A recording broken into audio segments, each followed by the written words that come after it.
been a while since I started my videos with a run. So here's me running from Greenway Park, and for today, we will be walking, running or jogging from here in BGC to Makati to go to a new cafe called Majikasa Cafe. We initially planned to go for a long run today, but since we are visiting a new cafe and I wanted to paint on location, we cannot run all the way because I'll be bringing with me my sketching bag. At first, we take turns holding the bag and the other is running, but then we got tired, so we just walked instead. From Greenway Park, we continued our run along McKinley Road, and then we visited the church before continuing our walk to Majikasa Cafe. It took us about a few hours before reaching the cafe, but at least we got some steps right. Finally, we arrived at the cafe. We were so tired and it was so hot outside. The cafe is surrounded by so many artworks starting at the doorway of the entrance and even more inside. They only have a limited selection on the menu, so I only ordered a hot matcha, a campfire cookie, while Ken got a hibiscus tea.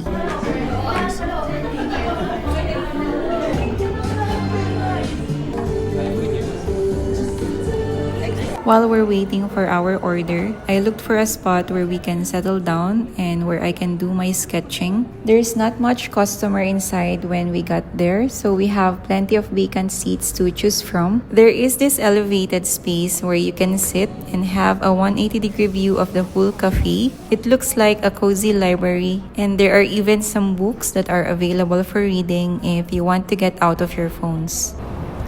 On this spot, you have to take off your shoes and wear their available slippers or just wear your socks. When I sat down, I realized I have the perfect view of the whole cafe. However, they only have this small size table at this particular spot, but this will do.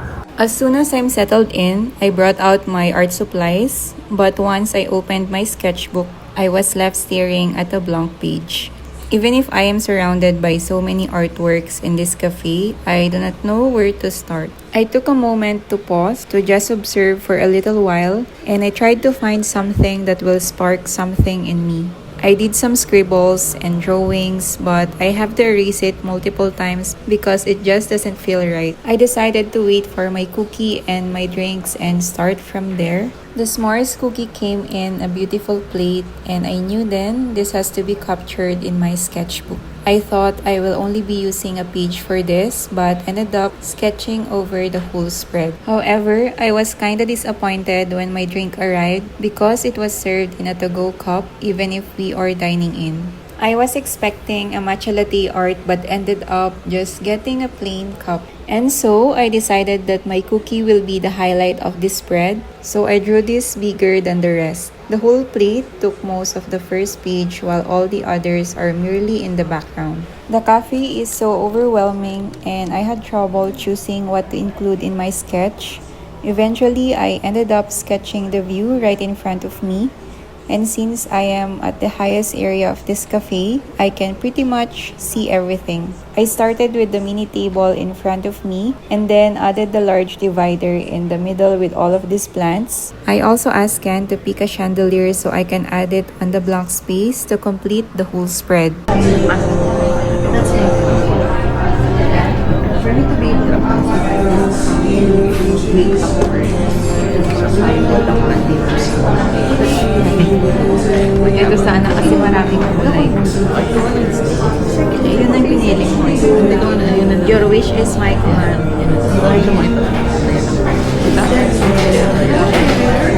Yan. Alam mo may one week ako. Ito? Parang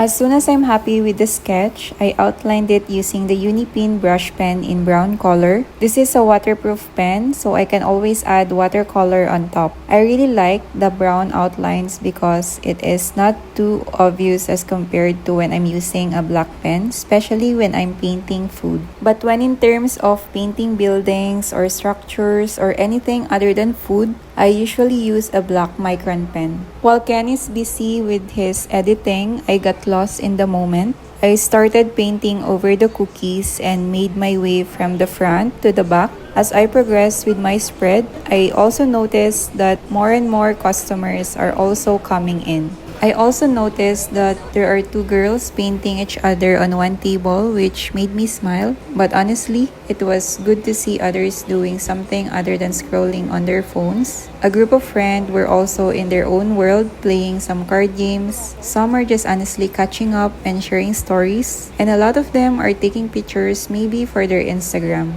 While here I am, busy with my sketchbook, I took my time because there are so many elements, but I still tried to make it as loose as possible.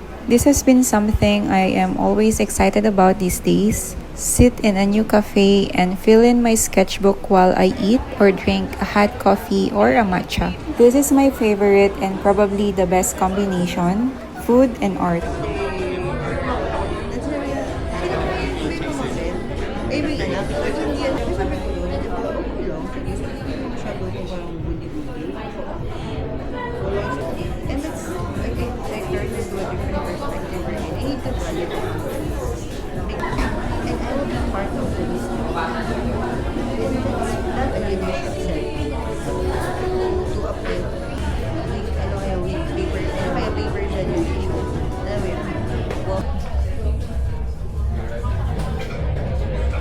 While I finish my painting by adding some details with a white pen for highlights and purple for the shadows, I didn't realize that my matcha has gone cold, but it's okay. I am really happy with the spread that I sketched here live on location at Majikasa Cafe. Before going out, I took some shots with the finished spread at the cafe.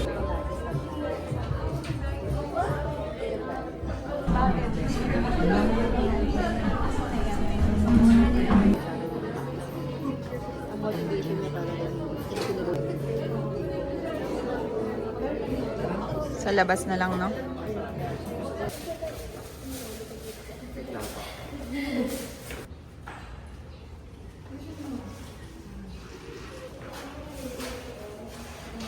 I also brought with me our cups for my junk journal later. The moment we went out, it started raining. Just the perfect moment. When I got home, I looked at the spread and I noticed that I forgot to add shadows for the cups. That's why it looked a bit off earlier. So I just added a little bit of shadows. I'll show you the final look of the spread and I hope you enjoyed watching this art vlog. And don't forget to subscribe on my channel. That's it. See you on the next artsy adventures.